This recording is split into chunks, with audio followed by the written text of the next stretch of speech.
I'm Dana Denha, and you're watching FYI. A group of local entertainers is on a mission to bring the holiday cheer to needy children in the Ypsilanti area.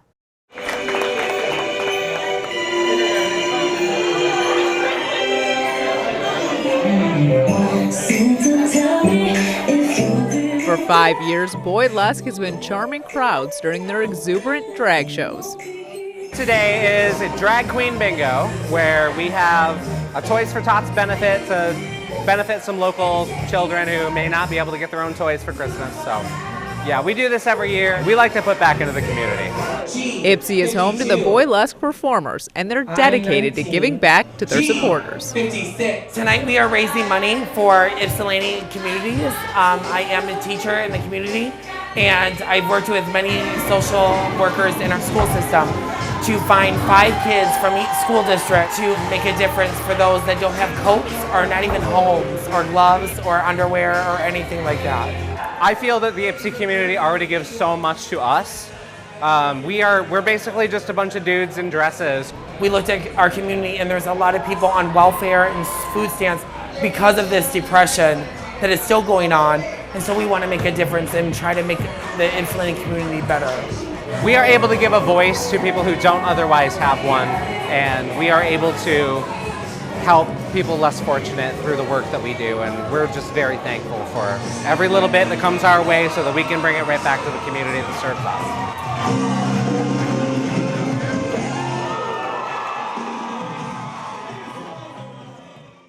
There's no better way to get into the Yuletide spirit than tree trimming. Watch people gather to decorate a communal tree while spending time with their friends and neighbors.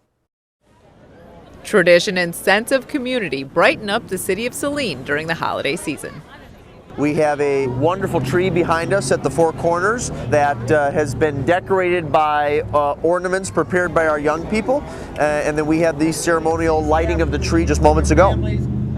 We always bring a tree downtown and put it here on the four corners. That's been a tradition for years and years. We started the tree lighting ceremony. It used to be they just lit it and put it uptown and that was that. And then we decided it'd be fun to get the town involved. And then the whole thing started with the kids and away we went. Coming together for this festive occasion is a joy for all ages. Right here's a good one. It got our young people very excited because many of them participated in the decorating of the tree and made the decorations, the ornaments. Kids come down and they want to see their ornament that they made and they want to hang it on the tree or just hang other ones and then go find theirs. But it's quite a community event. These types of events are very important because they help to create a sense of community and cohesion, and they do get people very excited about the holidays. There's just a different feeling during the holidays. People act differently, they're more friendly, they have fun. It's just a wonderful time of year.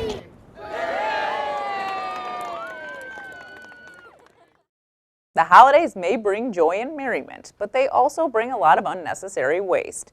To make sure we know how to make the most out of the season by not adding to a landfill, Recycle Ann Arbor has the info to keep us on track while still taking part in all the festivities. Take a look.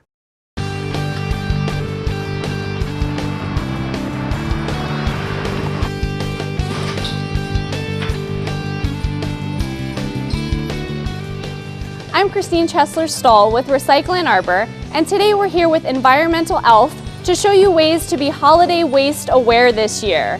Environmental Elf will be your guide to navigate the world of recycling and reuse this holiday season. So let's get started.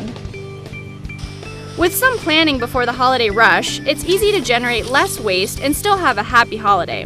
The goal this season should be to reduce your purchases and consumption first, reuse the rest, recycle what you can, and landfill the least. Recycling during the holiday can start right at your curbside cart. Items such as wrapping paper, cardboard, clean and empty plastic bottles, glass containers, and aluminum can go right into the bin once you're done with them. Try to plan your purchases and packaging ahead so you don't need to dispose of much. Our online holiday guide even has a link to do-it-yourself fabric wrapping paper to minimize your need for paper wrapping at all. Some holiday waste items cannot go into the blue curbside cart, but instead require a special trip to Recycle Ann Arbor's drop-off station, or in some cases, the recovery yard. If you can't reuse packaging material, such as bubble wrap or styrofoam, our drop-off station will take it. Broken old electronics and holiday string lights are also taken for proper recycling. Some disposal fees may apply. Right next to the drop-off station is one of the disposal sites for real Christmas trees to be taken after the holidays for composting. Purchasing secondhand is a great way to find unique gifts and decorations this holiday season while saving money and the environment. The Reuse Center also accepts donations of gently used items, such as that old bike or couch you just replaced this holiday season. Recycle Ann Arbor has many great gift ideas for this holiday season, like a massage coupon, a trip, or any other type of professional service that you might be interested in. But come on down here, check it out. If you want to make a material gift, you can make it out of all sorts of crazy recyclable products. Make yourself a paper bag hat, or like a tin cup board game. I mean, whatever you want. The world's yours, man. Try it out. How you doing? Thank you very much. Please come again. Thank you for joining us to learn a bit about ways to reduce, reuse, and recycle this holiday season. To access the full 2016 Holiday Reuse and Recycling Guide, visit our website at recycleannarbor.org. Happy holidays from Recycle Ann Arbor and CTN. Stay tuned, and we'll be back shortly with more news and information.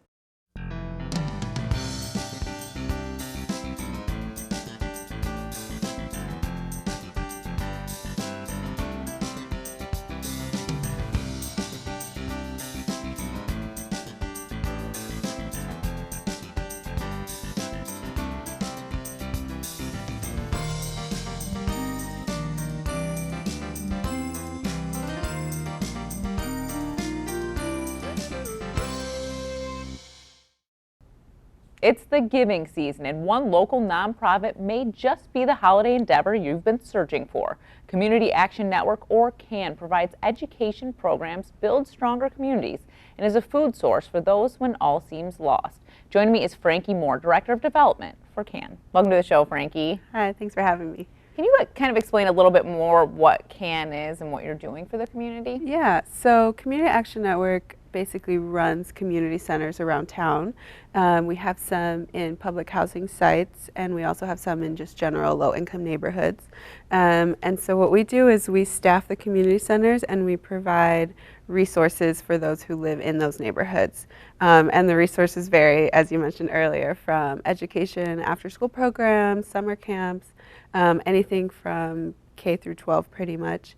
And then throughout the day when those kids are at school, the community center is still open for families to come in to use our food pantry, to just get general assistance with, filling out applications for benefits, or kind of being the liaison between schools, or, whoever it is that they're working with. Our community center directors are kind of there as like a grab all problem catchers, and then kind of figuring out what it is they can do to help those who live in the neighborhoods. Are there certain criteria that people have to meet to be helped by CAN? Yes and no. The people who live in public housing have already gone through enough criteria paperwork, so pretty much anyone who lives there has access to our services. And since we're right in the community, pretty much everyone knows that they can come through. We just converted, one of the old apartments basically into the center. And then so we're in the Bryant neighborhood, and there's Bryant Community Center, which is run by Parks and Rec. And that is a mixed income neighborhood, so you do have to qualify as low income through what the schools consider free and reduced lunch. So as long as your kids qualify for that, you're allowed to come and use any of our services. And that center actually has a food distribution that's open to anybody in Washtenaw County to come and use the food distribution. So that's every other week, and that's where we kind of see lots of people come through. But they're pretty loose qualifications. If you need help, people come and we try to figure out what it is that we can do. And so when you talk about the education aspects, what are you doing to help kids with school? Yeah, so our after school programs, they are pretty much a homework help, but also extra enrichment. So we're not just trying to have kids do their homework and get out of there. We're really trying to help kids stay on the track that they need to be on, you know, to be successful, but also getting them ahead and really pushing them towards what we think is their education potential. So the after school programs are filled with tutors from U of M or just from around the community who want to come help, and we pretty much do a rotation. So it starts with dinner, which they all eat dinner at our centers after school every day. So they eat dinner and then they do their homework, so you know, get all their homework. And one of the best parts about our program is that we have access to a lot of their information at school, so we can see exactly what their homework is and you know what they haven't turned in yet, and the tutors are really good about knowing each child and like what it is that they need more help with.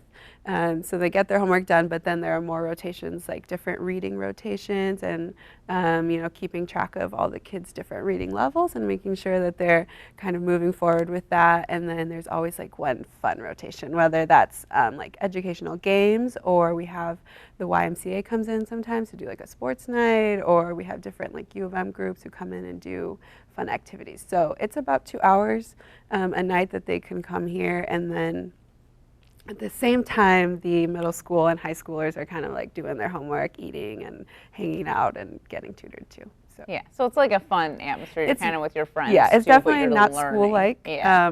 but it is very educational in a very fun way.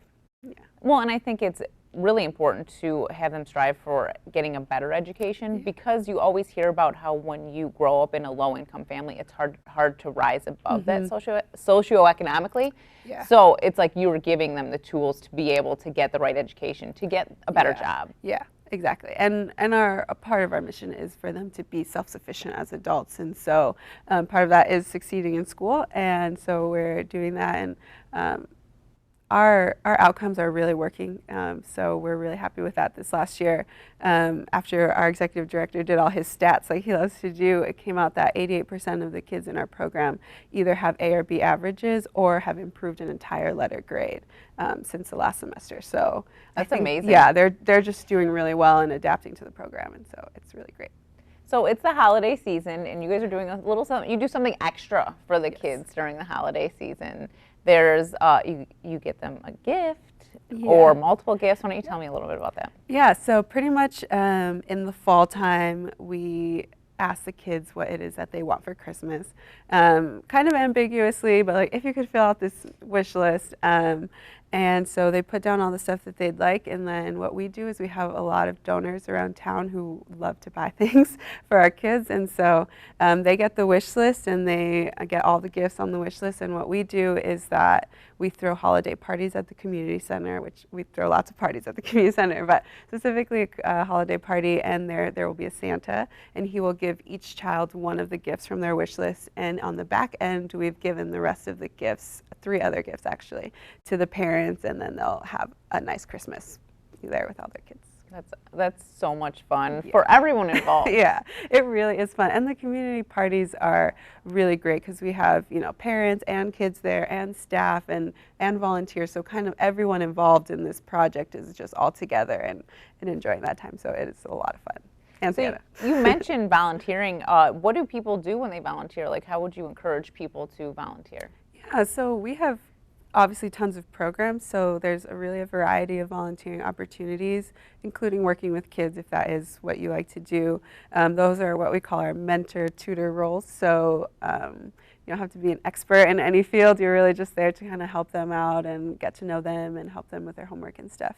But since we do food distributions, especially the ones like I mentioned at the Bryant Community Center are pretty large, so we do take volunteers for that. That's helping unload the van, put out all the food, helping people through the process of getting food, and we do not pre-bag any food or anything like that. The customers get to come and shop basically and pick out what it is that they want. So really just kind of being a guide around.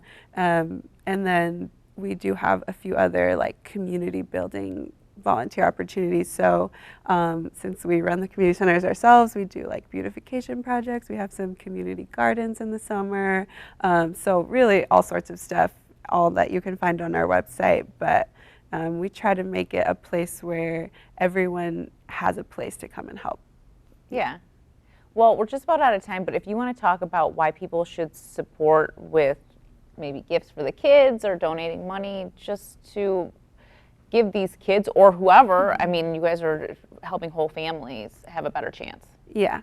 So really all the funds that come to Community Action Network, as I mentioned earlier, go towards our community centers, really helping any problem that comes our way. So although we do a lot with our education programs and food, and those are really successful programs, we get a variety of different things that we didn't plan for, but that we want to step in. And so really any gifts that people give to us, we use to improve our programs, to offer more services to more people.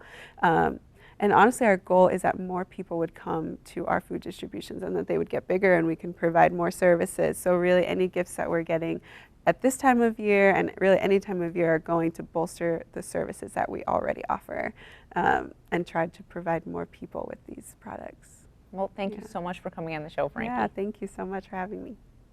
For more on this and other programs, visit a2gov.org/watchctn. Thanks for watching and tune in next time to FYI.